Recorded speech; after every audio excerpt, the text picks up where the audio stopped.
welcome to everybody. So today, or right now, Cassie Washington is going to defend her thesis entitled Mary, oh, this is a new title. Mary, Mary, quite contrary, Queen of Scots, Martyr or Murderess. I love it. So, Cassie. Hello, I'm Cassie. You all know me, so this is exciting. For starters, I wanted to give a little bit of a background about this. Not everyone knows everything about Mary, Queen of Scots, and Elizabeth. So, Elizabeth was the Queen of England from 1558 to 1603. She died, and that was the end of her reign. It was taken over by James I of England, who was also James VI of Scotland, Mary's son. Mary, Queen of Scots, was born December 8th of 1542 and executed on February 8th of 1587. She was Queen Regnant of Scotland from December 14th of 1542. If you do notice, that is, she was 6 days old. Young baby queen. And she was executed on February the 8th of 1587. Her reign, I'm sorry, that was her death. Her reign was, 6 days old, and then she was forced to abdicate to her son, King James VI of Scotland, who later becomes the first of England. And at age 5, Mary was sent to France. At age 16, she married the Dauphin of France, Francis II. When Elizabeth became ruler in 1558, Mary took up her coat of arms. She basically said that she was the rightful heir to the English throne. So that's what causes a lot of this strife between Mary and Elizabeth. It's the fact that she did not recognize her as the rightful heir to the English throne, and that she wanted to be the Queen of England rather than Elizabeth. And she was in 1559, when Francis II's father passed away. He became the King of England and only reigned for about a year and a half. She stayed in Scotland. I'm sorry. She stayed in Scotland until August of 1561. He had passed away to poor health, and then she just hung around Scotland for the next 9 months. France. I'm sorry, not Scotland. I'm getting my countries mixed up. So in February.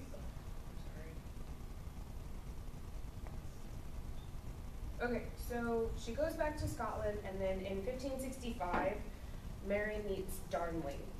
Darnley is sent from England by Elizabeth to meet Mary in hopes that maybe a royal marriage would happen. So they do end up marrying. He becomes a little bit despondent with his life and kind of goes crazy. She's urged to become part of these plots against Darnley. So he's murdered in 1567. Previously, just before, she had given birth to James VI in 1566. And shortly after Darnley's death, she married Bothwell in May of 1567. In February, he was killed, and those who surrounded the investigation of his death implicated Mary as having been involved and imprisoned. They imprisoned her in Lochleven Castle in June of 1567, and she was subsequently forced to abdicate her throne to her infant son on July the 24th, 1567. She escaped in May the 2nd of 1568. She escaped from Lochleven, and she thought that she would be safe in England. She went to England in search of safe haven to be able to live the rest of her life in England, and unfortunately, she was then imprisoned. There was a trial for Darnley's murder because of the fact that Darnley was of royal blood. Something I did not point out, Darnley and Mary are first cousins, so that was a big deal.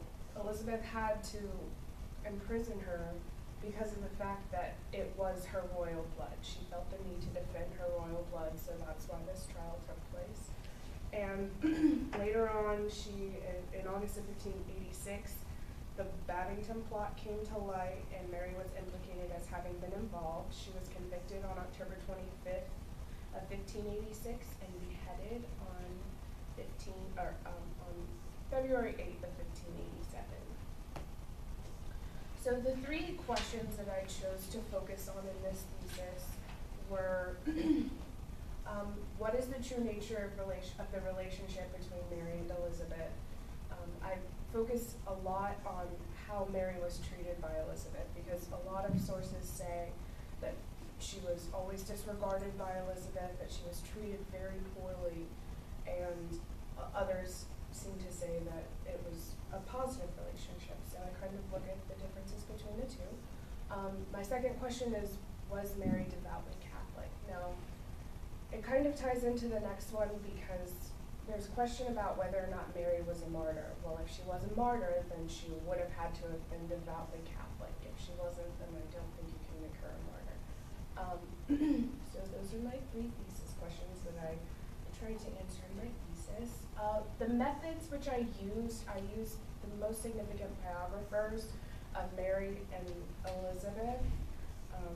Biographies of Mary included Gordon Donaldson, Herbert Gorman, Nancy Morrison, and the most popular of Mary's biographers, Antonia Fraser. And I used, for Elizabeth's biographers, I used Carolee Erickson, Paul Johnson, Anne Somerset, and David Starkey.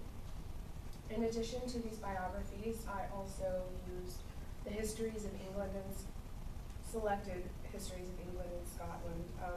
English and American historians of England at the time, I used J.A. Guy, Roger Lockyer, and Garrett Mattingly, and the Scottish historians include R.L. Mackey, John MacLeod, and Harold Orrell.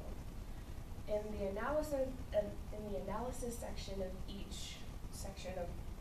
each of the questions that I answer, I analyze. I give positive views, and I give negative views, and then I use primary sources for analysis. So in the analysis of each question, I bring in a primary source to support my interpretation and stance on the topic. The primary sources I used were letters of Elizabeth to Mary and James VI, letters of Mary to both Elizabeth and Henry, and I also used the Journal of the House of Lords. It was, the House of Lords was kind of a council at the time, and I used some of their excerpts from their meetings in my analysis. So my first question is about how Mary was treated. There's dispute among historians and biographers about the relationship between the two queens, and some say that Elizabeth treated Mary very poorly, and that upon hearing of her execution, she was sincere in her reaction, and she put on a show for her council members and those who surrounded her. Here, Gordon Donaldson suggests that Mary was treated with insincerity upon her execution and for most of her life. In a quote from his book, Mary, Queen of Scots, it's a biography about Mary, he says that the Queen made Davison a scapegoat, and he suffered a term of imprisonment. Elizabeth was wholly insincere, and Davison was badly treated. In this depiction of how Mary's death was handled, Donaldson does not give any sort of credence to the fact that Elizabeth was truly affected by having to sentence her cousin, a sovereign, to die for her crimes against her. So that's one interpretation of, a negative attitude about that relationship between Elizabeth and Mary. I didn't include all of them. I simply didn't. I don't have the time. I wish I did, because I would explain it all, but I don't want to do that. No one wants to do that. And then on the other side of the spectrum, Lady Antonia Fraser, also a biographer of Mary, suggests that Mary was treated very well by Elizabeth. She suggests that Elizabeth's preservation of Mary Stuart's life in 1572 by personal intervention must be allowed to be to her credit. Elizabeth, like Mary, had a constitutional dislike of spilling blood. The closeness which two queens and near cousins should feel for each other may have found more echoes in Elizabeth's heart than she ever admitted. So Fraser is really, she's supportive of this positive view. She wants the reader to know that, Elizabeth wasn't just treating Mary poorly. She was interested in her life. She was interested in maintaining her life. Had Elizabeth not cared for Mary's well-being, it is likely that she would have never made contact with the Earl of Shrewsbury to ensure that the Queen of Scots maintained her health. So this is part of my analysis. It's a primary source of the letter from Elizabeth to the Earl of Shrewsbury, and she says, where the Bishop of Ross, being yesterday with us, seemeth to lament that the Queen of Scots is not by you permitted to take the air abroad. Although we cannot find any fault with you for a due regard to her being in your charge, yet we are content that in your company she may ride and take the air for her health. This is, just a representation of how important it was to Elizabeth for Mary to remain healthy and alive. Had she not been worried about that, I don't think she ever would have sent this letter to the Earl of Shrewsbury. And then in my second primary source that I use, I used the Journal of the House of Lords. Now this meeting was for the purpose of delivering the verdict after Elizabeth learned of the Babington plot against her own life. So it's the verdict of what they're going to do with Mary, how she's going to be treated, what the intention is for her life. And the quote says, it's from the Journal of the House of Lords, it says, you have also protected and defended the said Scottish queen from those great dangers which her own people, for certain detestable crimes and offenses to her imputed, had determined against her. The Scottish people were not even interested in Mary's preservation at all. They were, they were against her. So they remind Elizabeth here that, that you've done all you can for her. You have supported her in every way possible. You have, you just tried to help her on multiple occasions, and she had always defended Mary. So that's my analysis of the relationship between them, and let's on to the next one. The next question is about whether or not Mary was a devout Catholic. In order for Mary to be recognized as a martyr, which is the issue I dealt with in the last section of the body of my thesis, Mary's faith must be solid. Garrett Mattingly and Antonia Fraser give views that Mary's faith in Catholicism were undeniable. Garrett Mattingly believes that Mary was strong in her faith and represented this in the following quote from his book, The Defeat of the Spanish Armada. He says that Mary herself was a devout Catholic. This is one of the few things about her that was not open to dispute. It was not enough for her simply to die in her religion. She had died not only in her faith, but for it. Which is excellent, but I also, you go on to read that Garrett Mattingly says in a few sentences that perhaps she had not always been its steadiest pillar. Perhaps her dubious intrigues had sometimes harmed her cause more than her devotion had helped it. He completely contradicts his previous statement. It doesn't make any sense how you can say someone's completely devoutly Catholic and say, but she's not really devoutly Catholic, she's just kind of sometimes. So I thought that was a problem. That he completely contradicts it and firmly is where he had firmly asserted that she was such a religious zealot. The next part I did was biographer Antonia Fraser quotes Mary from the evening before her execution during the time at which she comforted her servants. Mary is quoted as having said, I knew they would never allow me to live. I was too great an obstacle to their religion. They here is England. Their religion is Protestantism. Inclusion of this quote into the biography that Fraser wrote supports the view that Fraser does believe that Mary was very zealous, very, very devoutly Catholic. She disregards the possibility that Mary was an opportunist who used the Catholic religion as a pawn in her game to win the English throne. So this goes back to the previous issue of, Mary didn't feel like Elizabeth was the rightful heir because of the fact that she wasn't Catholic. So I think that's really important to point out. On the other hand, there are also historians and biographers who deny that Mary was a devout Catholic. Namely, David Starkey, he seems to have the best point, and he says that in Scotland she had been too busy committing sins of the flesh to worry much about her immortal soul. Once in England, she quickly reinvented herself as a Roman Catholic devotee, and Catholics were foolish enough to believe her. Good Catholic girls don't cheat on their husbands. They don't kill their husbands. And they also don't cheat on their husbands with Mary. So this is just further proof of her lack of devotion, and she was married to Bothwell 5 months after Darnley had died in a Protestant ceremony. She did not have the Catholic wedding. Seems to me that if you're very Catholic, or very anything, if you really believe your faith, you're going to pronounce it as such. So that's that point. And then in my analysis, I selected her final letter to Henry III of France, who was her former brother-in-law. If you recall, Francis II was her husband. He died, and then that throne went on to Catherine de' Medici. She was just the regent until Henry was old enough to be the heir.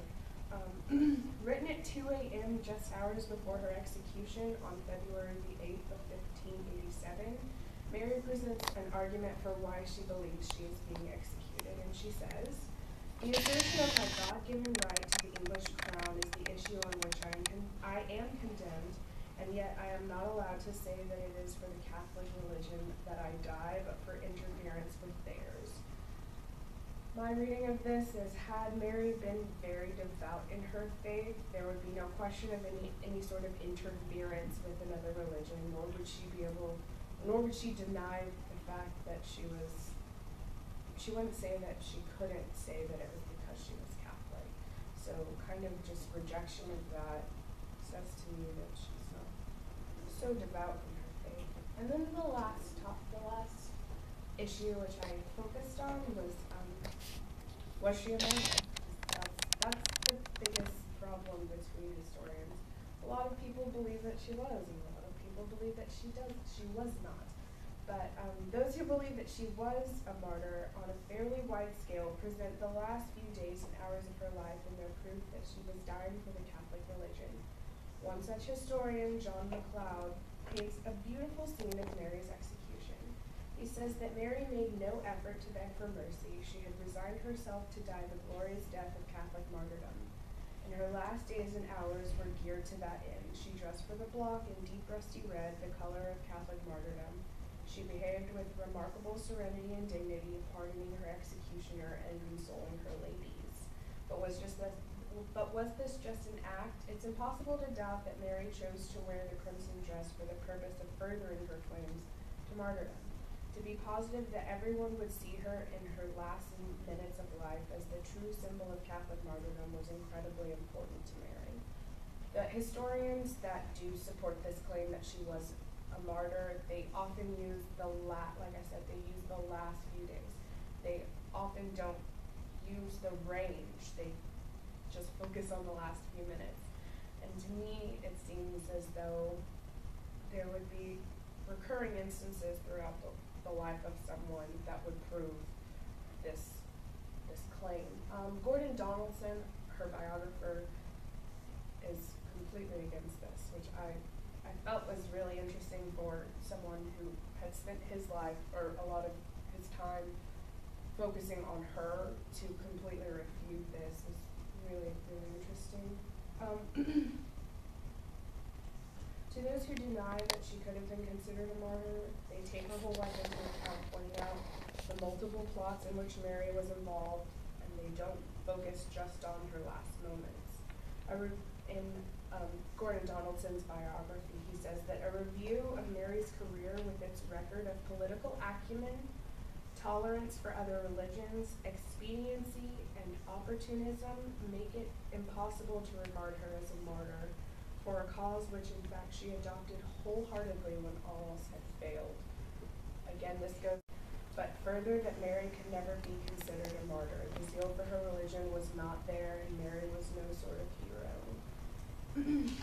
In my analysis, I use her final letter to Henry III, and I come to the conclusion here that Mary was not a martyr and did not truly die for her faith in Catholicism. I use her final letter where she says, "Tonight after dinner I have been advised of my sentence.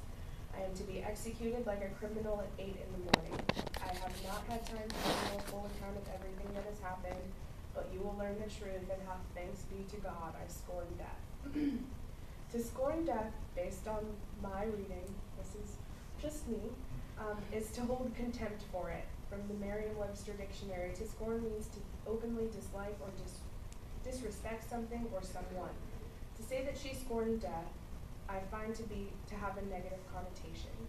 Mary did not feel as though she was supposed to die for the crimes that she had committed, and to further prove that I don't feel that martyrs went to their deaths in a negative manner, I researched another martyr, and her name is St. Margaret Clitheroe. She died in 1586. She was an English Catholic martyr. She was executed in March of 1586, less than a year before Mary. She was canonized in 1970 by Pope Paul VI, along with 39 other English martyrs. And the author of a book called Saints for Today, Reflections on Lesser Saints, his name is Ivan Innerst, and he mentions that in his book that to a friend Margaret confided, "The sheriffs had said that I am going to die this coming Friday, and I feel the weakness of my flesh, which is troubled at this news. But my spirit rejoices greatly. For the love of God, pray for me, and ask all good people to do likewise." In this representation of what she had said to this friend that she had confided in, she approaches her death almost joyously. And from my reading of Mary's final letter, it's a complete opposite. Also, just another fact that Mary was never beatified, she was never canonized, she's not actually considered a martyr, so that's a little bit more of that. So this martyr, Margaret Clitheroe, she was even recognized by the Catholic Church. She goes to her death willingly, and she doesn't put up a fight. She seems graceful in execution, and Mary did not possess this quality, so I do not believe that Mary was a martyr. So here's my conclusion. Elizabeth treated her eternal prisoner well. Mary was an opportunist who feigned religious zeal for her own possible gain, and Mary did not die a martyr.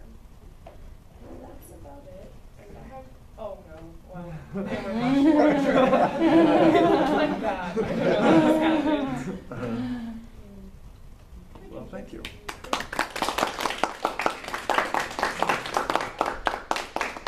So I'm going to ask Cassie a few questions, and then Dr. Moravitsky, I presume you have some questions, and then we'll open up to the audience. I maybe have a couple of questions. One question is, do you think Mary was a criminal? I mean, because of her involvement, for example, in the Babington plot to murder Elizabeth? I think she was a career criminal, actually. A career criminal? Yeah, I think that's all she did her whole life. From the time that she was involved in, I mean, obviously it's allegedly, but from what I've read, it's just, she was always involved in something else. She was involved in the death of Darnley because she was tired of him. She was involved in not only the Babington plot, but she was involved in the Rodolphi plot against Elizabeth. She spent much of her life, especially in England, plotting against Elizabeth's throne so that she could take over. And I think she was definitely complicit in all of these schemes. Okay. Second question. Of all of the sources that you read, did you ever get a chance to look at Wallace McCaffrey? I briefly, it's very brief, and I didn't find exactly what I thought I was going to find there. There was mention of the fact, something that did very much stand out to me about Wallace McCaffrey is that even who's a very famous biographer of Elizabeth. Yeah, he's actually the most famous biographer of Elizabeth.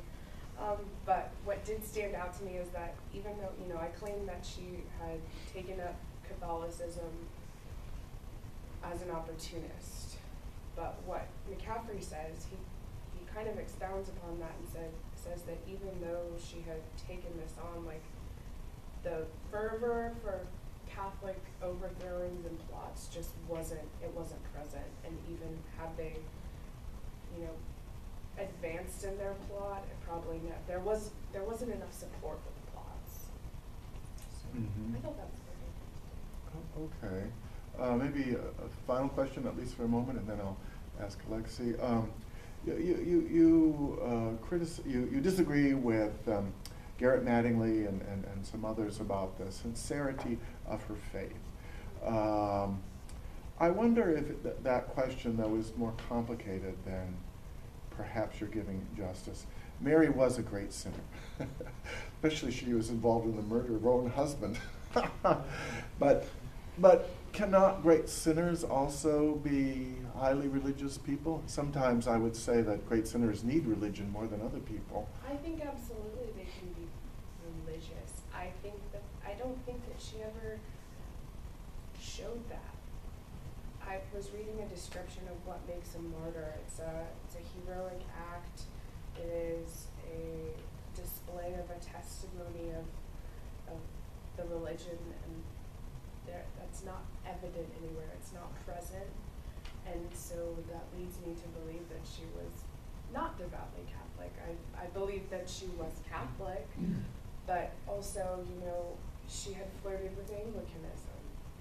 Good Catholics don't do that. I don't know, I'm not a good Catholic, but do you know? I know you know. So, I mean, I don't think there's that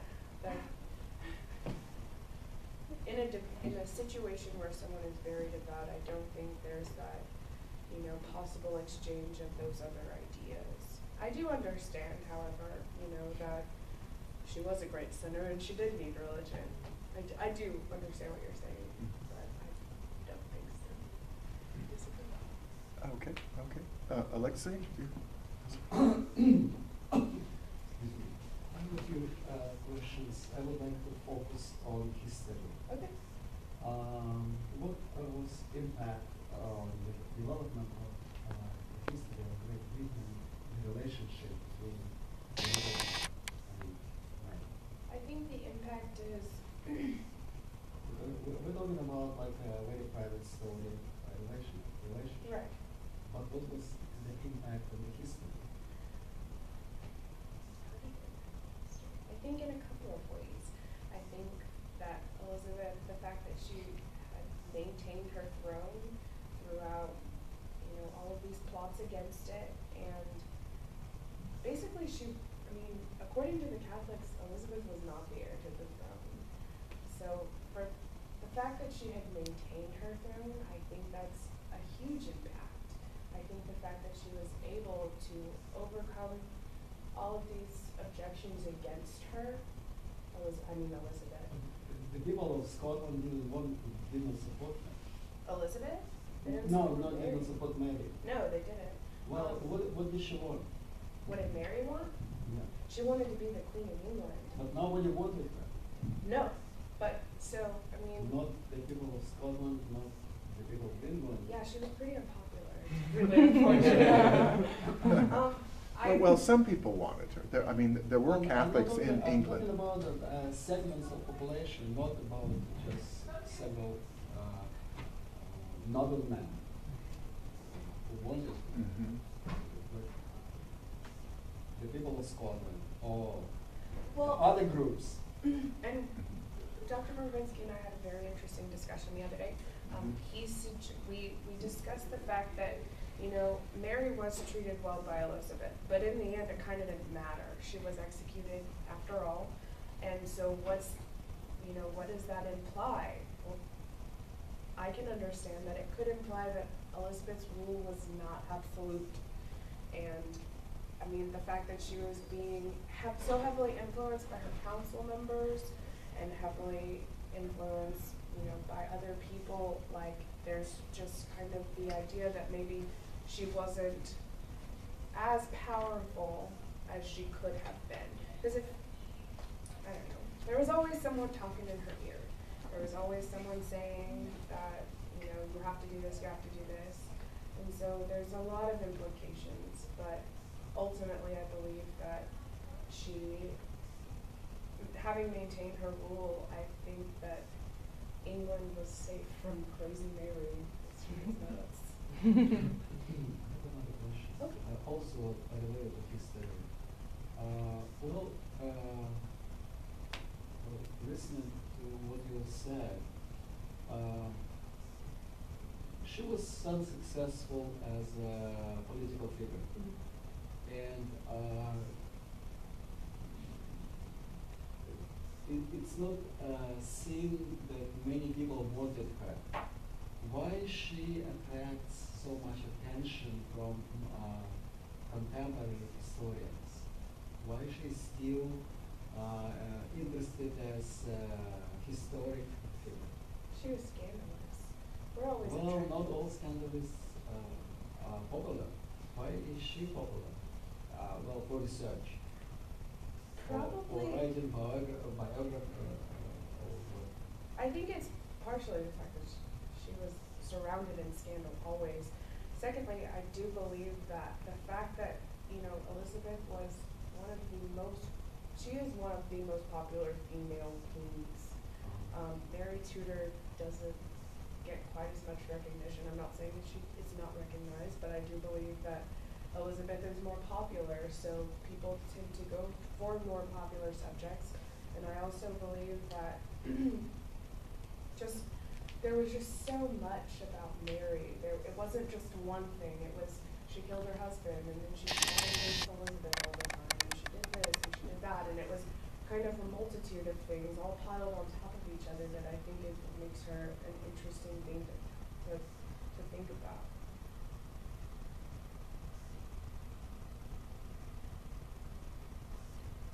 So, any questions from the audience?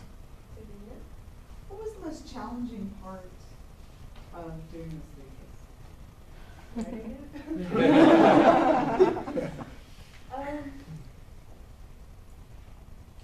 Wow, that is a good question. Interpreting those letters the way that I felt they should be interpreted. Dr. Jensen and I had a kind of a go-around about her final letter and the context of it. And I can see both sides, and I think picking one is a hard part. I think picking one and sticking to it is hard. But I did it. I tried to at least. Yes. Did you find that you were in the majority of thinking that she's a murderess, or did you find that most people thought that she was more of a martyr? It's everywhere. It's crazy because, I mean, and it's even people who you wouldn't suspect. So like her own historians felt like she was not a martyr. Her own historians are like completely against her. I was really surprised to find that. I was also surprised to find that Elizabeth's historians are in her favor. So there was just this like You would try to find a ratio? like a correlation.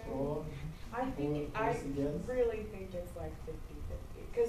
And they don't ever agree on two subjects. It's like, so this historian believes this, and this historian believes something completely different. And then another subject is they are completely opposite. So I didn't find a lot of a correlation in their views, but all of them are so, you're like, how can I not believe that? But you just have to dig deeper. Clay. What about Mary's reign in Scotland made the Scots go against her? I mean, did she tax the people with sort of things? Did PR representative not be extra? I don't think she was, I just don't think she was very popular. Like I said, she was in France for most of her life.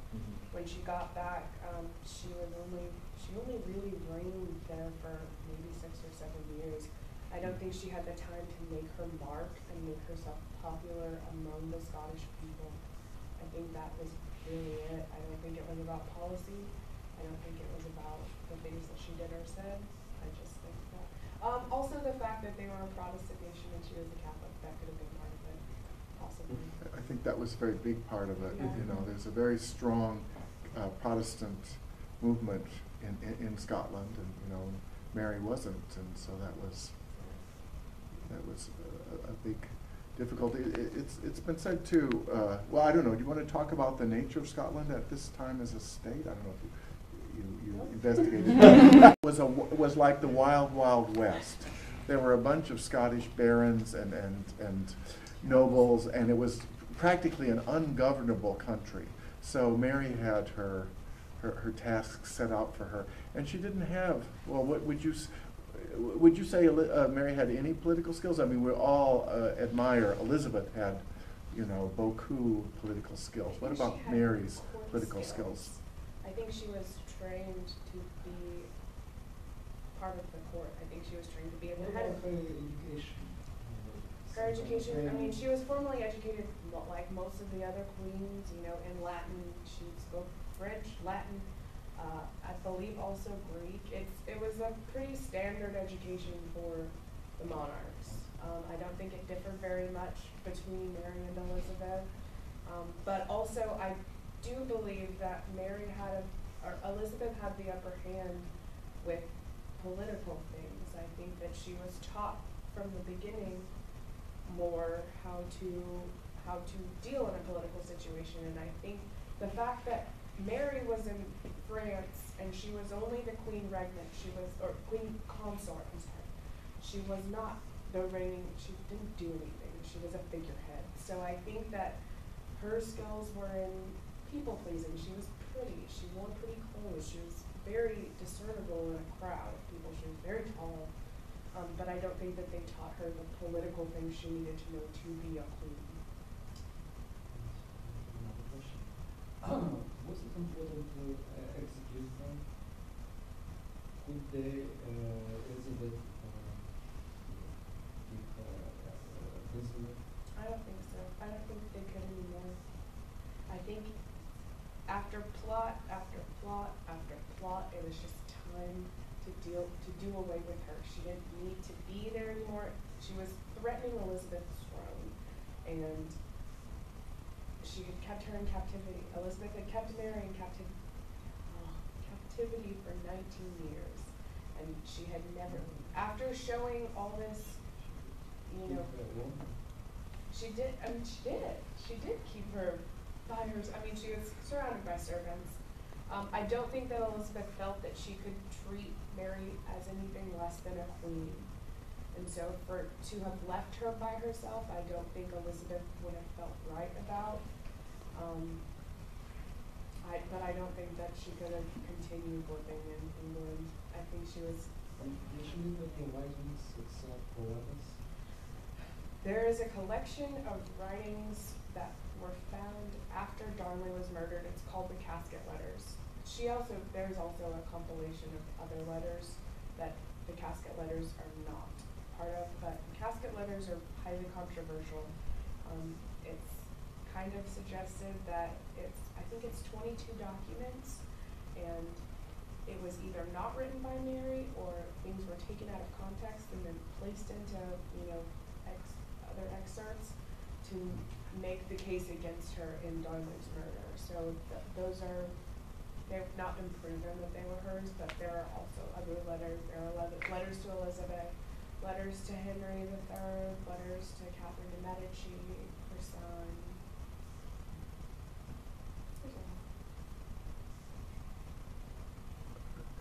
What were the letters? The casket letters? I mean, like, what was the intent for the body, or was it like plots, more plots? It basically implicates completely, it shows that Mary was completely duplicitous in Darnley's death. So that's kind of why we don't know whether or not you should give it credence, because they were brought from Scotland to Spain, to England, when her trial for Darnley's death was going on.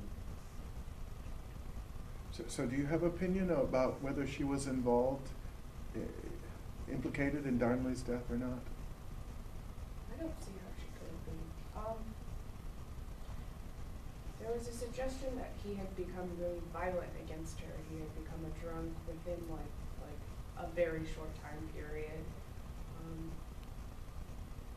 I don't have the proof of it, but I do believe that she was involved.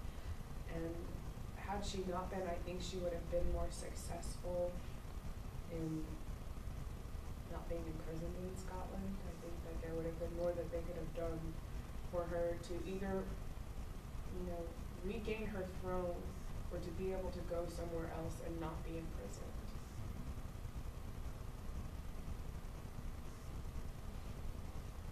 Yes.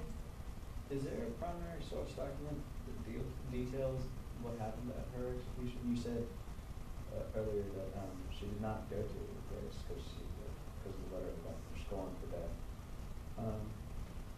Is there any record of whether she was like cursing, raving about her death? No, there are first-hand accounts. I think there's a first-hand, like one first-hand account. But that's the thing about it is the act of her walking, because, okay, they built the scaffold literally like right under her, like where she was living. She had to listen to them build her scaffold. So they like lead her into this room she's been listening to be built for a month, and they say that she put on a good act, that she acted calm, but what negates that for me is the last letter that she sent to Henry III. So I do believe there is one account of her execution. They didn't do a public execution thing. It was held in a castle. But no, it was not in public, it was in the castle. So you don't, even if she wasn't a martyr, do you think she died in a heroic way? I mean, the fact that she tried to comfort her ladies in waiting as they were all dissolving into tears, the fact that, she scorns death. I mean, most of us are not very happy about death, especially premature death, but in this letter, she says that she doesn't care about it. She's happy to go. At least she gives that impression. Maybe you think she's just play acting, but do you think that she's at all heroic in her death? I hate to say this, but a little bit. I think the fact that she could walk up there and know that she's about to have her head cut off, and she was very, she's consoled her ladies, her staff. She told them not to worry anymore, that she was going to be okay. So I do think that in some ways she did die a somewhat heroic death, but I don't think that she treated it as a martyr would. I think that last letter, had she not written that last letter, I couldn't have written this thesis. So that's really important to this. But I just think her attitude was so negative in her death that I don't think you can call her a martyr. But yes, perhaps her going to her death was a little heroic. Yes. So what change after her death? What change? Well, Elizabeth didn't have to worry about her throne anymore. Maybe she represented some groups against Elizabeth. The Catholics, I mean, it did, in fact. Well, she didn't show that she was like devoted with the Catholic faith. Right, but Philip. Even if she were maybe if she was secret Catholic. Yeah. She didn't show that. Well, this is the whole reason that article, part of the reason they use it as a reason for Spain to try to come and defeat England, and they were embarrassed completely by the English Navy. So it did kind of spawn, this rift between Spain and England. I think they used it for their advantage, for Philip to come to England. So that did change, I guess. Yeah. Did she have any connections with With Philip? stayed? Well, she was Catholic. Philip was very Catholic as well. There were letters exchanged between the two of them, and when they found out, when Philip found out that Mary had been executed, that's when all hell broke loose, and they sent their fleet, and they got destroyed. Embarrassingly so. Do you think that Elizabeth wanted Mary executed or not? There's that famous controversy. Or if it was sort of an accident. Could she do something not to do that if she was forced to? That's a double-edged sword. I don't think she really wanted to execute Mary. There are suggestions that she had kind of been forced into it. There are suggestions that she had signed the warrant without, like, unknowingly. There are also suggestions that she had signed the death warrant kind of as a, like, an idle threat, and then that her council members used that, they just took it and ran with it, and they did execute Mary kind of without Elizabeth's knowledge. I think Elizabeth was relieved maybe a little bit by the execution, but I also feel like Elizabeth didn't feel that it was right to have executed Mary because of the fact that she was not only her blood relative, but she was also another reigning sovereign. So, and to answer your question, could there something else have been done? Again, like I said, they had done everything that they could for Mary. So, I mean, it's hard to figure out. I mean, 600 years later, 500 years, I don't know how long it's been, but it's hard to say. I think at this point, there was nothing else that they could do with Mary, and the council knew that. They knew that if she had lived any longer, she probably would have posed an even more serious threat to Elizabeth's throne. It just increasingly got worse. So she had some support from Elizabeth's circle, some people supported Mary. I don't think within Elizabeth's circle. I think throughout, like, some, religious groups in England and certain, like Philip of Spain. But I think it was such a small group that nothing was really done yet. Like I said, had she lived a couple more years, perhaps those groups would have grown in size and been more able to help her out. But I don't think that there was enough people that were focused on freeing her and getting her out of England. Is there any documentation, because of the fact, like you said, that Philip, there were letters that went back and forth between them, so he used Mary as basically like a sparking tool, Yeah. but was there any proof that he had anything to do with the actual plots against Elizabeth? Not that I know of, actually. I think maybe the Babington plot, maybe he had a little bit of a hand in, or maybe the Adolphi plot. I don't know, one of those two plots. I do think that he was sort of involved in. I don't think it was all his idea. I think, in fact, in the Rodolphi plot, he was a merchant, and I think maybe he had talked to the King of Spain and maybe had connected, but I don't think that they were in any way like formulated by Philip of Spain. So I don't think he was all at fault, and I don't know if there's a ton of evidence that he was about his involvement.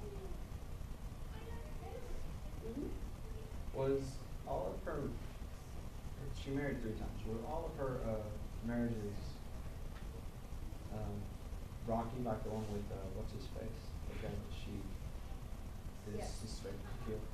Actually, the one with Frances, she was very young. She married when she was 16. With Darnley, it was, like I said, very rocky. There are suggestions that in the beginning, before she even married Bothwell, that he had raped her. So, but that one didn't last very long.